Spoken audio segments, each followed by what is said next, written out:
বিবিসির সঙ্গে সাক্ষাৎকারের প্রসঙ্গে যদি আসি, প্রধানমন্ত্রী শেখ হাসিনা বলেছেন যুক্তরাষ্ট্র তাকে ক্ষমতায় চায় না বলেই বাংলাদেশের বিশেষ নিরাপত্তা বাহিনীর উপর নিষেধাজ্ঞা দিয়েছে, যার কথা আপনি বলছিলেন। র্যাব যুক্তরাষ্ট্র শেখ হাসিনাকে ক্ষমতায় চায় না, এইটার তাৎপর্য আসলে কি? মানে যুক্তরাষ্ট্রের কি ক্ষমতা রয়েছে যে একটি দেশের মানে মানে ক্ষমতায় না চাওয়ার, মানে শেখ হাসিনাকে ক্ষমতা না চাওয়ার? যেখানে মানে প্রশ্নটি আসছে হচ্ছে এই জায়গা থেকে, শেখ হাসিনা পার্লামেন্টে বলেছেন যুক্তরাষ্ট্রের ক্ষমতা রয়েছে যে কোনো দেশের ক্ষমতা উল্টে পাল্টে দেয়ার। আমাদের প্রশ্নটা আমরা এইভাবে করতে পারি যে তাহলে কি শেখ হাসিনা এতদিন ক্ষমতায় আছেন কারণ হচ্ছে যুক্তরাষ্ট্র চেয়েছিল শেখ হাসিনাকে ক্ষমতায় দেখতে? আমার মনে হয় ওনার উত্তরটাকে আপনারা আউট অফ কনটেক্সট দিচ্ছেন। বিবিসিতে ওনাকে বারবার জিজ্ঞাসা করা হইলো কেন তোমাকে স্যাংশন দিয়েছে, কেন তোমাকে স্যাংশন দিয়েছে, সেটাতে উনি উত্তর বলেছেন তখন তারা আমাকে চায় না তার জন্য স্যাংশন দিয়েছে। তো আই ডোন্ট থিঙ্ক এই কথাটাতে এটা। আপনি আমাকে বলেন এই কথাটা কি অর্থ? সালমান ভাই আপনি বলেন এই কথাটা কি অর্থ আমাকে, যে আমেরিকা চায় না মনে হয় তো মনে হয় আমাকে ক্ষমতায় দেখতে, এই কথাটা কি অর্থ? তুমি স্যাংশন দিয়েছে। ইউ সি, আমাদের কথাটা হচ্ছে যে র্যাব হলো আমেরিকাই তারাই এটাকে ক্রিয়েট করেছে, সৃষ্টি, এটা ওদের সৃষ্টি, তারা ট্রেনিং দিয়েছে, তারাই ইকুইপমেন্ট সাপ্লাই করেছে এবং তারাই আবার ওদেরকে স্যাংশন দিল। সো এটা আমাদের যখন র্যাবকে স্যাংশন দেওয়া হয়েছিল আমরা ডেফিনেটলি আমরা কিন্তু এক্সপেক্ট করি নাই দ্যাট এটা তারা করবে। তো ওর জন্যই মাননীয় প্রধানমন্ত্রী কিন্তু র্যাবকে আমেরিকা ট্রেনিং দিতে হেল্প করছে, সৃষ্টি করছে, এইটা একটু মানে মানে এইটা যুক্তির ধোপে বড় যুক্তি হয়? যেমন সালমান ভাই আমি আপনার সঙ্গে কাজ করছি, তার মানে কি এইটা দাঁড়ায় যে আমি মানে আপনাকে কি প্রশ্ন করব না করব সেটা আমাকে মানে আপনি বলে দিবেন বা আপনি আপনার দিকে আমার তাকায় থাকতে হবে? ব্যাপারটা কি এরকম? র্যাব আমেরিকা সৃষ্টি করছে, তো আমেরিকা বলতেই পারে যে র্যাব এই কাজ ভালো করে না, খারাপ করছে, এটাতে কি সমস্যা আমি বুঝি না। কিন্তু না, ওখানে সমস্যা নাই। সমস্যাটা হচ্ছে যে ট্রেনিং তো তারা দিয়েছে। আমাদের যেটা বক্তব্য হচ্ছে তোমরাই তো ওদেরকে ট্রেন করলা। তো তারা যদি আজকে এমন কোন কাজ করেছে যেটা তোমার পছন্দ হচ্ছে না, আমাদের বক্তব্যটা হচ্ছে তো তাহলে তোমরাই যাকে ট্রেন করছো তোমরাই তো শিখাই দিছো ওকে কি করতে না করতে, মানে ওরা শিখাই দিছে ওকে কেমনে মারতে হবে সেটা। এক্স্যাক্টলি, ট্রেনিং ওরাই দিছে। আপনাকে শুনেন, না ভেরি ইম্পর্টেন্ট পয়েন্ট খালেদ, আপনি যদি মনে রাখেন when was RAB created? RAB কখন ক্রিয়েট করা হয়েছে? 2004, রাইট, 2004 এ আপনার না তখন অপারেশন ক্লিন আর্ট মনে আছে আপনার? মনে আছে, রাইট, মনে আছে। তাহলে তো that was done with the support of the Americans. Okay, America এমন হইতে পারে না যে আমেরিকা এখন ভালো হয়ে গেছে, ওই সময় সাপোর্ট করছে, ওই সময় দরকার ছিল, এখন র্যাবকে আসলে পলিটিক্যালি ব্যবহার করা হচ্ছে? না, আমরা তো মনে করি আমেরিকা খুবই ভালো আছে। আমরা কিন্তু কোনো সময় মনে করি না আমেরিকা খারাপ আছে। আমাদের আমেরিকার সাথে খুব ভালো সম্পর্ক আছে এবং এই সম্পর্ক ভালোই থাকবে, এটা নিয়ে কিন্তু কোনো সমস্যা নাই। আচ্ছা, আপনাকে একটু আমি শোনাইতে চাই যে আপনি আসবেন এবং আমরা দর্শকদের কাছে জানতেও চেয়েছিলাম যে বাংলাদেশের প্রধানমন্ত্রী শেখ হাসিনা বলেছেন যুক্তরাষ্ট্র হয়তো তাকে ক্ষমতায় চায় না বলেই বাংলাদেশের বিশেষ নিরাপত্তা বাহিনীর উপর নিষেধাজ্ঞা দিয়েছে। আপনারও কি তাই মনে হয় কিনা? শতকরা 60% দর্শক মনে করেন যে হ্যাঁ তাই মনে হয়, শতকরা 40% দর্শক মনে করেন যে না তা মনে হয় না। 79,000 দর্শক ভোট দিয়েছেন, it's a big number for social media, এবং তারা বলেছেন যে 79,000 দর্শক। আমরা একটু আপনার আমি কিন্তু সারপ্রাইজ, আপনার সার্ভে গুলি তো নরমালি 99% হয়, আজকে 60-40 হয়েছে, এটা আমার কাছে একটু সারপ্রাইজিং মনে হচ্ছে। 91% হয় না, বাট মানে ক্লিয়ার মেজরিটি থাকে আর কি, সরকারের এগেইনস্টে যেটা যায় সেখানে বেশি থাকে।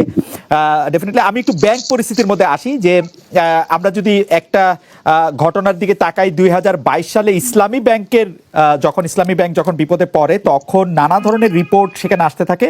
সেইখানে আমরা একটা জিনিস দেখছিলাম যে 2020 সালের ঋণ পরিস্থিতির উপর ভিত্তি করে 2021 সালের অক্টোবরে কেন্দ্রীয় ব্যাংকের একটি বিভাগের প্রণীত প্রতিবেদনে উদ্বেগ প্রকাশের কথা তখন সামনে আসছিল। তখন বলা হয়েছিল যে 4 জন বড় ব্যবসায়ী জনতা ব্যাংক ও ইসলামী ব্যাংক থেকে 21,063 কোটি 58 লাখ টাকা ঋণ নিয়েছেন। এসব ঋণ সময় মতো ফেরত না হলে আমানতকারীরা সংকটে পড়তে পারেন। এর মধ্যে নাম ছিল হচ্ছে এস আলম গ্রুপের চেয়ারম্যান মোহাম্মদ সাইফুল আলম ও তার পরিবারের 4 জন, এক্সিম গ্রুপের চেয়ারম্যান নজরুল ইসলাম মজুমদার ও তার স্ত্রীর নাম, আইএফএসি গ্রুপের চেয়ারম্যান ভাইস চেয়ারম্যান জনাব সালমান এফ রহমান এবং এসবিএসি ব্যাংকের চেয়ারম্যান জনাব আব্দুল কাদের মোল্লার নাম। এখানে আসলে বলা হয়েছিল যে বাংলাদেশ ব্যাংকের অনুমতিক্রমে ওই ব্যাংক একক সীমা বা একক সীমায় কত টাকা ঋণ দেওয়া যেতে পারবে সেটা আসলে তারা ক্রস করে লোন দিয়েছিল, এবং তার ফলে ব্যাংকগুলির অবস্থা খারাপ হয়েছিল, ভালো হয়েছিল। এই সম্পর্কে আপনার একটু মতামত শুনতে চাই আমি। না, সেটা বাংলাদেশ ব্যাংক তো তার সবসময় যখন তারা ইন্সপেকশন করে, তারা তো ওদের যা কাজই আছে অ্যাজ এ রেগুলেটর যে এই জিনিসটার উপরে একটু লক্ষ্য রাখা, আপনার কনসেন্ট্রেশন। এটা শুধু বাংলাদেশ ব্যাংক কেন, এটা সব জায়গায় সব দেশেই আছে, যেটা বলা হয় concentration of loan to one party. তার জন্য আপনার সিঙ্গেল পার্টি এক্সপোজার লিমিট গুলি আছে, এবং ওই সময় বাংলাদেশ ব্যাংক যদি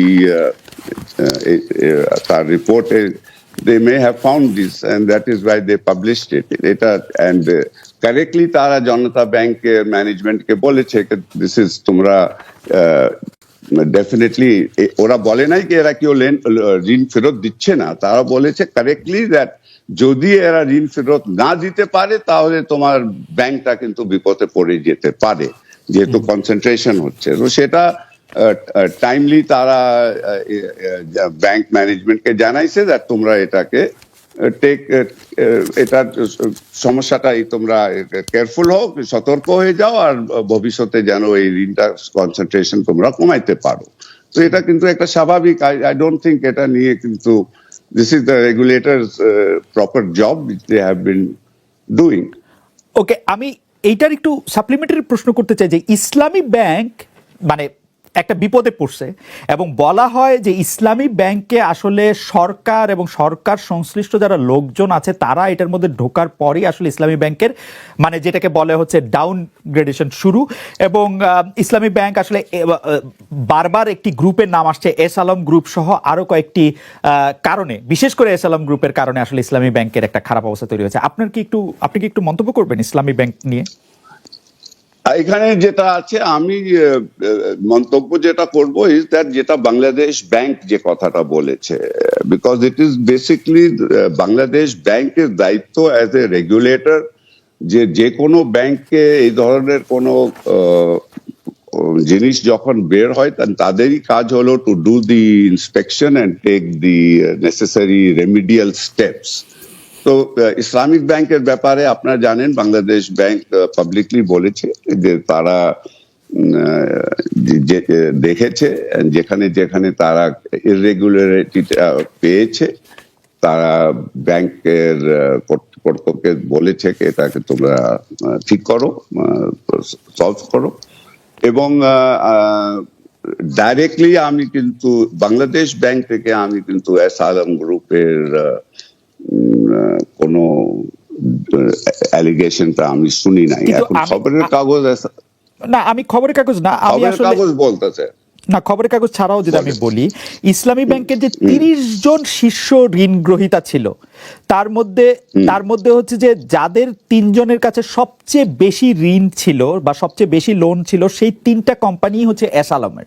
এবং এস আলমের এই যে টেক ওভার ইসলামী ব্যাংকে 2017 সালে বা 2017 সালের পরে 18-19 মানে এই সময়টার মধ্যে যে টেক ওভার, এই টেক ওভারটা আসলে মানে মনে হয় না যে মানে আমি যদি আপনাকে সংখ্যায় বলি, এগুলো অবশ্য আপনি সবই জানেন যে শীর্ষ ঋণ গ্রহীতাদের মধ্যে 3টা বড় ঋণ গ্রহীতা S Alam super edible oil, S Alam vegetable oil, S Alam steels and refined sugar mill, তাদের কাছেই আসলে অনেকগুলি টাকা ছিল যে টাকাটা আসলে তাদের থাকার কথা না। মানে সম্মিলিত যদি আমি টাকার পরিমাণ বলি, আপনার নিশ্চয়ই জানা আছে, তারপর আমি একটু বলি যে 18,718 কোটি টাকা, যেটা হলো আসলে 5 বছরে ইসলামী ব্যাংকে এস আলম গ্রুপের ঋণ বেড়েছে, মানে তারা টেক ওভার করার পরে 6 গুণের বেশি। মানে এইটা কি আসলে এটা ঠিক হইল কিনা কাজটা, এটাকে অনেকেই মানে এটা পত্রপত্রিকায় বলি আর লোকজন বলে অনেকেই বলছেন যে সেই পুরো ব্যাংকটাই লোপাট করে দিচ্ছেন এস আলম গ্রুপ, বিকজ যে কারণগুলি বলতেছে এস আলম সরকারের সাথে সংশ্লিষ্ট ঘনিষ্ঠ, বলা হচ্ছে এস আলমের সাথে সম্পর্ক আছে আওয়ামী লীগের একজন মন্ত্রীর, মানে তো সেইটা আপনি আসলে কি হয় দেখেন, বা অনেকে এটাও বলছেন আপনার সাথে সম্পর্ক অনেক বেশি বলে কেউ তাদের কিছু বলতে সাহস পাচ্ছে না, আমি যদি এভাবেও বলি। আমার সাথে আমার সাথে সালামের কোনো সম্পর্ক নাই, ইন দ্য সেন্স দ্যাট আমি ওনার সাথে আমার কোনো বিজনেস রিলেশনশিপ নাই। অ্যাজ এ বড় ব্যবসায়ী আমি ওনাকে চিনি, উনি আমাকে চিনেন, কিন্তু আর কি সম্পর্ক আমি বুঝলাম না। আপনি বললেন অনেকেই বলে, কারা বলে কি বলে সেটা আমি ডিটেলে জানি না, এটা আমার ব্যক্তিগত ব্যাপারটা বললাম। অ্যাজ ফার অ্যাজ যেটা আপনি বললেন, আমি I will again go back, যে কথাটা আমি বলেছি দ্যাট ঋণ যদি ব্যাংক মনে করে যে বিজনেস ইজ ওকে, ব্যাংক যদি অ্যাকাউন্ট যদি ঠিক থাকে, রেগুলার আছে, payment is regularly made, security ঠিক আছে, তাহলে আপনার আর Bangladesh bank as a regulator যদি স্যাটিসফাইড থাকে, তাহলে সেখানে আমার আর বেশি কিছু কমেন্ট করার নেই। না, আপনি হয়তো দেখতে পারেন না, আমাদের দর্শকরাও হয়তো দেখতে পারেন না। আমি আসলে যে কাগজটি দেখতে পাচ্ছিলেন, ইসলামী ব্যাংকের বার্ষিক ঋণ বিতরণের একটা ট্রেন্ড তো আছে। আপনি দেখবেন যে 2016-17 তারিখে সেটা কত টাকা ছিল, 17-18-তে কত ছিল, 2020-21-এর পরে সেটা 5 বছরের সম্মিলিত ঋণের সমান হয়ে গেছে। এটা একবারে এটা একটা মানে ফিগারগুলি খুব বোরিং, সেজন্য আমি একবারে সেটা একটা জাম্প দিছে। এটা খুব স্বাভাবিক মনে হয় আপনার কাছে, যে মনে হয় না যে এটা আসলে মানে there are something যেটা আসলে হওয়া উচিত হচ্ছিল না? আমি উচিত হইতেছিল না কিনা আমি জানি না, কিন্তু I am sure that Bangladesh bank as a central bank will be monitoring this and they should monitor it. যদি আপনি আপনি বলছেন, আমি তো সবসময় বলি আপনার কাছে যে স্ট্যাটিস্টিক্স থাকে, আমি সেই স্ট্যাটিস্টিক্স নিয়ে তর্ক বিতর্ক না বিশ্বাস করে না বিশ্বাস করি না সরি, আমি এই কথাটা বলি না, একে বিশ্বাস করি না। আমি বলি আপনার কাছে যে স্ট্যাটিস্টিক্স থাকে, আমি যেহেতু অ্যাডভান্স নোটিস পাই না যে আপনি কোন স্ট্যাটিস্টিক্স ব্যবহার করেন, ওটার উপরে আমি হোমওয়ার্ক করার সময় পাই না। That is I am saying. বিশ্বাস, I am not saying that আপনার স্ট্যাটিস্টিক্স রং আছে, কিন্তু আমি বলছি আপনি যেভাবে স্ট্যাটিস্টিক্স কোট করতে শুরু করেন, I am not in a position to comment on it because I have not done my homework on it. আপনি যদি এর পরে যদি আমাকে আগে থেকে নোটিস দিয়ে দেন, দেখেন এই স্ট্যাটিস্টিক্স আমি ব্যবহার করব, তাহলে আমি ওটার উপরে কিছু হোমওয়ার্ক করে আপনার সাথে তাহলে কাউন্টার দিতে পারি। আচ্ছা, definitely I will do that. আচ্ছা, আমি এবার একটা জেনারেল প্রশ্ন করি, আপনার কাছ থেকে জানতে চাইবো যে আমরা কিন্তু দেখেছি যে এই সরকারের সমর্থক আমরা ব্যবসায়ীদের অত্যন্ত বেশি দেখছি। আপনার কাছে কি মনে হয় যে এই সরকার খুব ব্যবসা বান্ধব?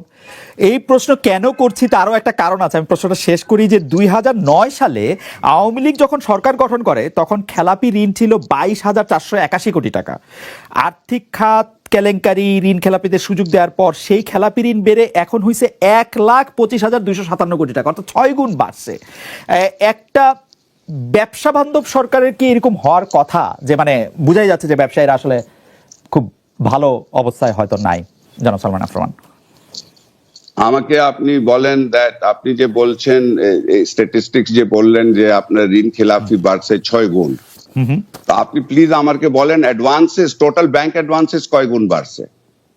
ব্যাংক অ্যাডভান্স 2009 থেকে এখন আপনার how much has the total advances gone up? অ্যাডভান্সেসও বাড়ছে। What is the size of অ্যাডভান্সেসও বাড়ছে। কত বাড়ছে? 4 গুণের মতো বাড়ছে। তাহলে তো আপনি তো জাস্ট সেইং কে 1 গুণ থেকে 6 গুণ বাড়লে তো হবে না। আমার 2009 সালে আমার জিডিপি সাইজ ছিল $96 billion. Today my GDP size হলো $460 বিলিয়ন। আমার বাজেট সাইজ কত বেড়েছে? আর আপনি বলছেন ব্যবসায়ীরা খুশি আছে। 100% ব্যবসায়ীরা খুশি আছে, বিকজ মাননীয় প্রধানমন্ত্রী সবকিছু, কিন্তু আজকে আমাদের অর্থনীতির মূল চালিকা শক্তিটা হলো বেসরকারি খাত, এবং আজকে মাননীয় প্রধানমন্ত্রী যে জিনিসটা করেছেন, উনি বেসরকারি খাতের জন্য অনুকূল পরিবেশ তৈরি করেছেন। আপনার যেখানে আপনি তো জানেন 1996 there was one television station, আজকে কয়টা টেলিভিশন স্টেশন আছে বাংলাদেশে? আপনার প্রাইভেট এয়ারলাইন কয়টা আছে? আপনার পাওয়ার জেনারেশন কয়টা প্রাইভেট আপনার আছে? আপনার ব্যাংকগুলি প্রাইভেট কত হয়েছে? ইন্স্যুরেন্স কোম্পানি কতগুলি প্রাইভেট হয়েছে? আপনার আমি আপনাকে বলি 2009 সালে আপনার ব্যাংকিং সেক্টরে 80% of the bank was nationalized bank, the banking sector এর, আর 20% was private bank. আজকে এটা টোটালি উল্টা হয়ে গেছে। তো আপনার কি আপনি বলতেছেন যে ব্যবসায়ীরা ডেফিনেটলি, আর আপনি যেভাবে কথাটা বললেন, আপনি মানে আপনি ইমপ্লাই করতে চাচ্ছেন ব্যবসায়ীরা খুশি আছে বিকজ আমরা এখানে ঋণ খেলাফি বাড়ছে, তার জন্য ব্যবসায়ীরা খুব খুশি আছে। ব্যবসায়ীরা খুব খুশি আছে বিকজ তারা গ্রামীণ টেলিকমের যে আয়, মানে অর্থাৎ 34% ফ্রম গ্রামীণ ফোন, তো সেটার বিভিন্ন সামাজিক ব্যবসার ক্ষেত্রে আপনি এটি ব্যবহার করছেন। আমাদের আরেকটি প্রশ্ন এরকম আসে যে এই যে সামাজিক ব্যবসা আপনি কোনটা শুরু করছেন বা কিভাবে শুরু করছেন বা কোনটা চালু করছেন, কোনটা চালু রাখছেন, সেই সিদ্ধান্ত নেয়ার প্রক্রিয়াটা সম্পর্কে আমাদের বলবেন। কেউ কেউ বলে থাকেন যে ডক্টর মোহাম্মদ ইউনূস একজন ভিশনারি, একজন স্বপ্নিক, তিনি যেভাবে চান সেভাবেই সেটি হয়ে থাকে, আসলে অন্য কারো খুব বেশি কিছু বলার বা করার থাকে না, বা প্রক্রিয়া বা যেটি আমরা বলি। এরকম মানুষ কি শুধু আমাকেই দেখছেন, আর দেশে আরো এরকম মানুষ আছে যারা যে কথা বলে সেটাই হয়, সেটা মেনে নেয়? না, আপনার ক্ষেত্রে এটা হয় কিনা সেটা আমরা, আপনার ক্ষেত্রে সেটা হয়, আপনার ক্ষেত্রে সেটা হয় কিনা যে হতে পারে। আমার ক্ষেত্রে যদি এটা কনভিন্সিং মনে হয়, বোর্ড যদি সেটা গ্রহণ করে, এটা বোর্ডের সিদ্ধান্ত। আমি যত কথাই বলি না কেন, শেষ পর্যন্ত এটা মিনিটসে রাখা হবে যে এটা বোর্ডের সিদ্ধান্ত, যে বোর্ড সিদ্ধান্ত নিয়েছে বলে এটা গ্রহণ করা। এটা কার গলার জোর বেশি, কার ক্ষমতার জোর বেশি, কার চিন্তার জোর বেশি, এগুলো ভিন্ন জিনিস। এগুলো আইনে দেখে না, আইন দেখে যে বোর্ডের সিদ্ধান্ত কেনা। এই আপনার সামাজিক ব্যবসার যে মডেল, যেটার কিছুটা ইন্ট্রোডাকশন আপনি আমাদের দিলেন, সেটা সারা পৃথিবীতে অনেক জনপ্রিয় হয়েছে। অনেক জায়গাতেই আমি এটা নিয়ে অনেক ধরনের আলোচনা শুনি, কি ইউনিভার্সিটিতে, কি রাজনৈতিক অঙ্গনে। আপনি যে সামাজিক ব্যবসাগুলির সাথে ওতপ্রোতভাবে নিজেকে এখনো জড়িয়ে রাখছেন, আমাদের দর্শকরাও অনেকে জানেন যে ডক্টর মোহাম্মদ ইউনূস আসলে এখন মানে বয়সটা বলা কিরকম, তারপরেও বলি যে তিনি আসলে 80 পেরিয়ে আসছেন, এখনো তিনি অনেক তরুণ, অনেক উদ্যমী, এবং যে ব্যবসাগুলি তিনি করছেন আমাদের জানার আগ্রহ হচ্ছে সেই ব্যবসাগুলি কেমন করছে। মানে আপনি যেভাবে চিন্তা করছিলেন মুনাফার দিকে বা উদ্যোগ হিসাবে সবার কল্যাণের দিকে, সেটা আপনি কতটা নিজেকে স্যাটিসফাইড মনে করেন? এই ব্যবসাগুলি কিরকম করছে?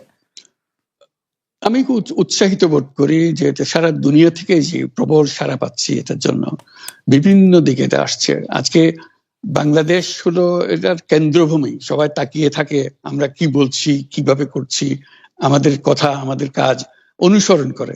এটাকে পৃথিবীর সমস্ত দেশ এটাকে অত্যন্ত সম্মানের চোখে দেখে। এই যে বলা হয় যে উনি অনেক সম্মানী, ওনার অত বড় রকমের একটা গ্রুপ আছে যাতে প্রমোট করার জন্য, ওনার পরিচিতি বাড়ানোর জন্য। এটা আমার পরিচিতি বাড়ানোর জন্য কোনো প্রতিষ্ঠান নিয়োজিত নাই, কনসালটেন্সি ফার্ম নিয়োজিত নাই। আমার এটা হলো যে কথাটা বলি সেটা মনে লাগে, মনে দাগ কাটে। যেমন একটা উদাহরণ দিই, মাঝখানে একটা কথা শুরু করলাম, এটা খুব ইন্টারেস্টিং, যে বললাম যে এই যে আমাদের স্পোর্টস, খেলাধুলা, এটার একটা প্রচন্ড রকমের সামাজিক শক্তি আছে যেটা আমরা অবহেলা করি, এবং কথাটা হচ্ছে বাংলাদেশকে কেন্দ্র করে।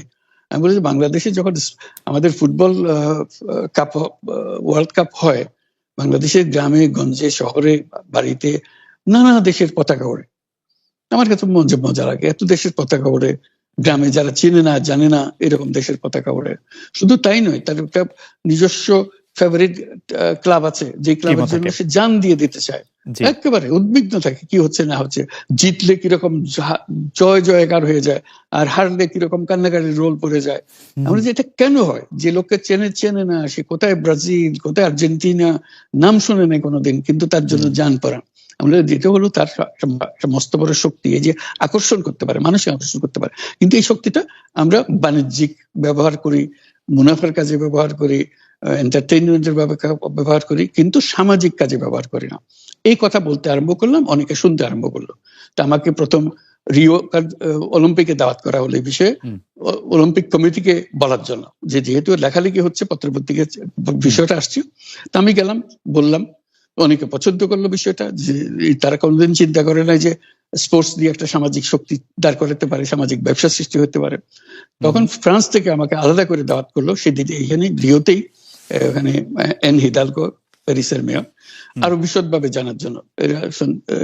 দীর্ঘ আলাপ হলো তার স্পোর্টসম্যানদের নিয়ে। পরবর্তীতে আবার সেটা আমাকে প্যারিসে আমন্ত্রণ করলো আরো বহু বৃহত্তর জনসাধারণের জন্য, স্পোর্টস লিডারদের সঙ্গে আলোচনা করার জন্য। তখন তারা সিদ্ধান্ত প্রশ্ন করলো অলিম্পিককে সামাজিক ব্যবসা করা যায় কিনা। হয়তো অবশ্যই করা যায়। আমি ব্যাখ্যা দিলাম কিভাবে করা যায়, তারা খুবই কনভিন্সড হলো। তখন তারা ঠিক করলো, এটা হলো 2018 সাল, 2018 সালে ঠিক করলো যে তারা প্যারিস অলিম্পিক যেটা হবে 2024 এই বছর 2024 হবে, তখন অনেক দিন পরের কথা, যে এটাকে সামাজিক ব্যবসা অলিম্পিক করবে। আমাকে শুদ্ধ তারা নিয়ে গেল, আমি তাদের দলের একজন হলাম, প্রেসিডেন্ট ম্যাক্রো একজন, আমি একজন, আর এন হিদালগো, আমরা 3 জনের কমিটি। আমরা গেলাম লুজানে ইন্টারন্যাশনাল অলিম্পিক কমিটিকে বোঝানো, প্যারিসে যদি তোমরা দাও সিলেক্ট করো প্যারিসকে, তাহলে প্যারিস এইভাবে সোশ্যাল বিজনেস অলিম্পিক করবে। আইওসি রাজি হলো। এখন এই 2024 সাল এসে গেছে, এখন প্যারিসে অলিম্পিক হবে এবং সেটা সামাজিক ব্যবসা অলিম্পিক হবে। এই যে একটা সাধারণ কথা, এটা এতজনের মাথায় ধরানো, এতজনকে কনভিন্স করা, এতজনকে এক্সাইটেড করা, এবং সেটা হচ্ছে। এবং আগামী যখন অলিম্পিক হবে আপনারা সবাই দেখতে পারবেন সামাজিক ব্যবসা অলিম্পিক বলতে কি বোঝায়। এটা দেখে এখন তারা পড়ে গেছে। আমাদেরকে এখন বারবার ডাকাডাকি হচ্ছে মিলান থেকে। মিলানে আসছে 2026 সালের winter Olympic, Milan Cortina winter Olympic. বলে যে প্যারিসেরটা তো তুমি করে দিয়েছো, আমাদেরটা আরো ভালো করে দিতে হবে তোমাকে, সামাজিক ব্যবসা আরো কি ভাবে সম্পর্কিত হয়। এই যে একটার পর একটা অলিম্পিক আসছে। পিয়ংচাং অলিম্পিক হয়ে গেল, সেটা আমাকে ধরতে পারিনি তারা। পিয়ংচাং অলিম্পিক কোরিয়াতে হয়ে যাওয়ার পরে 2018 সালে হয়ে যাওয়ার পরে আমাকে নিয়ে গেল পিয়ংচাং এ, যে এইটাকে এখন যেহেতু এটা হয়ে গেছে, হয়ে যাওয়ার পরে এটাকে সামাজিক ব্যবসায় কিভাবে রূপান্তরিত করা যায় আমাদেরকে পরামর্শ। এই যে একটার পর একটা মানুষ গ্রহণ করছে, এটা তো আমি তাদেরকে বিজ্ঞাপন দিয়ে গ্রহণ করাচ্ছি না। আমি একটা কথা বলছি, তাদের পছন্দ হচ্ছে, পছন্দ হলে আমাকে নিয়ে যাচ্ছে। আমার এখন পৃথিবীর কত জায়গায় এই যে শুধু স্পোর্টস রিলেটেড, আপনি মাঝে মাঝে দেখবেন পত্রিকাতে ছবি ছাপা হচ্ছে, ডক্টর ইউনূস ফুটবল বিশ্ব ফুটবল থেকে একটা পুরস্কার দিচ্ছে। রাইট, আমার সঙ্গে ফুটবলের কি সম্পর্ক আছে বলেন? আমাকে কেন দিচ্ছে? এই যে একটা কথা তাদের মাথায় ঢুকিয়ে দিয়েছে, সামাজিক ব্যবসা। এটা খুবই ইন্টারেস্টিং। আমি আপনার আরেকটা বিষয় একটু দৃষ্টি আকর্ষণ করছি, যে কর দেওয়া, আপনার কর দেওয়া বিষয়ে অনেকে এইটি বলতে চেষ্টা করেন যে আপনি কর না দিয়ে সে টাকা অনুদান দিয়েছিলেন এবং সেই জন্য আপনি ভেবেছিলেন যে সেই টাকার উপর আসলে কর দিতে হবে না, কিন্তু আপনি অনুদান দিয়েছিলেন একটি ট্রাস্টকে, যেটা ট্রাস্টি আবার আপনি সেই কারণে আপনাকে সর্বোচ্চ আদালতের নির্দেশে কর দিতে হয়েছে। এইটাকে কি আপনি আপনার একটা মিস্টেক বলবেন, নাকি বা আপনার অর্থনীতিবিদদের বা আপনার পরামর্শদাতাদের, নাকি আপনার উপর একটি জুলুম বলবেন? না, আমি বলবেন ভুল সংবাদ দিচ্ছ তুমি, সেজন্য বলবো। ভুল সংবাদটা হলো এই, আমার টাকা আমি রোজগার করি, আমি নিজে সিদ্ধান্ত নিয়েছি আমি কোনো কিছুর মালিক হব না। কাজে আমি টাকাটা আমি যেহেতু উপার্জন করেছি, সেটা আমি একটা ট্রাস্ট দিয়ে দিতে চাচ্ছি।